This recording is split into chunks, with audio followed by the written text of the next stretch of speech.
What's up, good people? Mark Holmes here, and as always, I want to say thank you all for watching, commenting, subscribing, and being part of the Joe Boo Sports Report. Without you guys, as well as you ladies, you know that this literally does not work. Hope you're having a great Taco Tuesday. I have been out and about here, having to deal with a little family emergency, and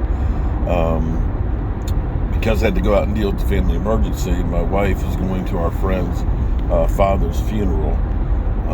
Thoughts and prayers to our friend Marvine, who lost her 105-year-old grandmother about 3 weeks or so ago, and her father passed away this past week, and the funeral's this morning, and so took my wife down for the emergency, got that squared away, and then I had to run up and drop her off for the funeral, and so on. So I haven't had a chance to do my morning video. Got to get back to the man cave and do that. And of course, today's going to be a crazy day. I got a lot of artwork I got to do for you guys to get out for Christmas and things. But we'll just keep pounding away at it. But while I was waiting, an interesting thing came across, because see, there is perception and then there is reality in life. And people will run with, there's so many statistics now, not like when we grew up. The statistics were there, just nobody counted them. If you go back and look at, it was like, 1981 when they actually started counting sacks as a statistic. Now you've got everything in the world. I can go through and I can talk about pressures that, somebody got pressure on the quarterback, but some quarterbacks are great dealing with the pressure. They might be throwing a 60-yard touchdown pass. I may have gotten credit for pressure, but the quarterback scored a touchdown. So sometimes some of the statistics are kind of meaningless. But people will focus in on some statistics to create a narrative. And the narrative out there on Dak Prescott is, Dak Prescott's got more interceptions than, anybody else since week 10. And that is true. You could go through and say last year Matthew Stafford had more interceptions, was tied for first in interceptions and had the most pick sixes, but he was on a team that won the Super Bowl. It's not just the quarterback. But be that as it may, Pro Football Focus did they do what they do. They deal with the numbers. Of I believe it's 9 interceptions, or is it 10 interceptions? 9 interceptions that Dak Prescott has. 6 of them, they say, Dak Prescott is tied with a couple of others with the most intercepted passes that are deemed not the quarterback's fault, where the defender just made a spectacular play, or the receiver, like we had this week, bounces the ball up and becomes an interception. Immediately the reaction is, and the way it was put on, because like last night I'm sitting here watching the Monday night game, and Chris Berman at halftime, Dak Prescott pick 6 interception, loses the game for the Cowboys. Sometimes, maybe now that they micromanage all the statistics, maybe interceptions should be put into 2 categories. Interceptions that are the quarterback's fault and just a bad throw. Just a stupid throw. What a bad throw. Stupid throw. Stupid throw. Stupid throw. Yeah, those.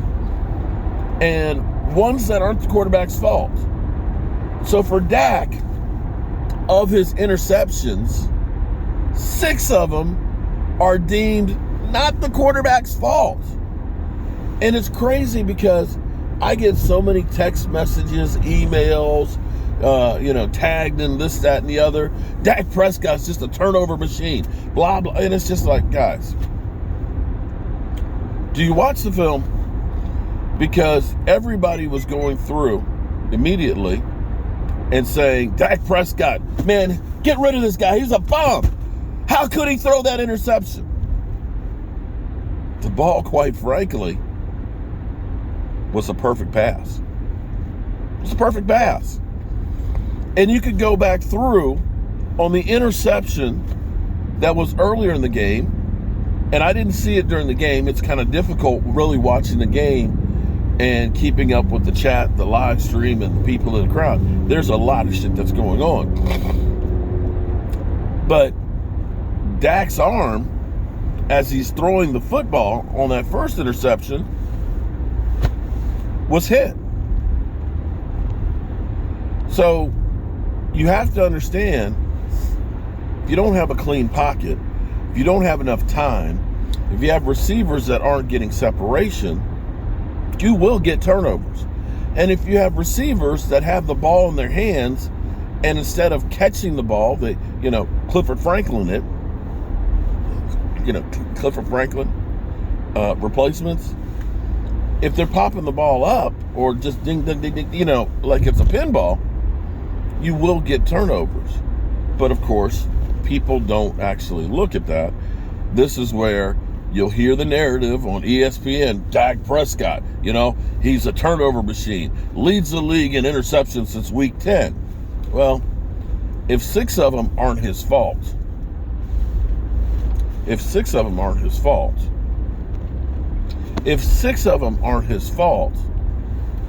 then you have to look at it a little differently.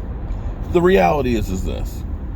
If you don't like Dak Prescott, which there's a lot of people out there that don't, it doesn't matter. You're going to go by that number and the ESPN narrative.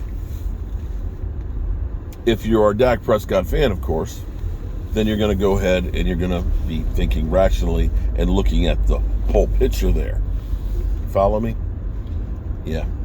It is what it is. Here's the thing that's crazy, though.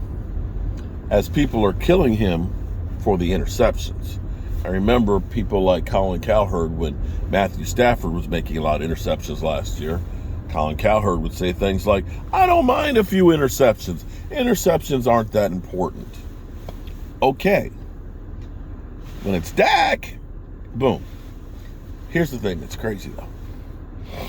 Last year, when we were the number 1 scoring offense, and I think at the current rate of way we've been moving up, the Cowboys could end up being the number 1 scoring offense again, considering that Cooper Rush and the offense were only scoring 22 points a game, that now they're up to 27, is insane. They're only like a 1.5 away from Kansas City at the moment. The fact that the Dallas Cowboys, since Dak Prescott came back, are averaging 35 points a game. And you're saying that Dak sucks because of the interceptions. They're scoring more points than anybody else in the NFL. They don't put that in there. When they talk about interceptions, they should say, even though the Cowboys are leading the NFL since Dak Prescott came back in points, even with Dak Prescott having 10 interceptions. They need to put that in there to give you the whole picture. Because it would be different if the Cowboys had all these interceptions and they were averaging points like 15 points a game. Follow me? Get the whole picture together here. The whole picture, at least. But you never will. They never will. And the funny thing is last year when the Cowboys were scoring a whole lot of points, it was deemed it didn't count because it was garbage time points, because they were playing in a crappy division. Remember? The NFC least. Of course they're scoring a lot of points. They're only playing the Giants and Washington and blowing those teams out. Well, it wasn't garbage time against the Texans because we were in a dogfight. It wasn't garbage time against Jacksonville either. And it wasn't that we were trying to come back and stuff. I dare say that all these points they're scoring, exception of maybe Minnesota and the Bears when they blew both of them out, were points that mattered in games. But they're not saying that differently this year, are they? Oops. Exactly. Anyway, I'll get back to the man cave here and get my morning video out late from the man cave. And then I got a lot to do. I got to go by my mama's house to take her stuff for baking. And I've got to go to Home Depot and get some more wood for the plaques. I got the plaques to work on. And I need to cook some chicken pasta for our friends that'll be over after the funeral today. So, another busy day. Peace.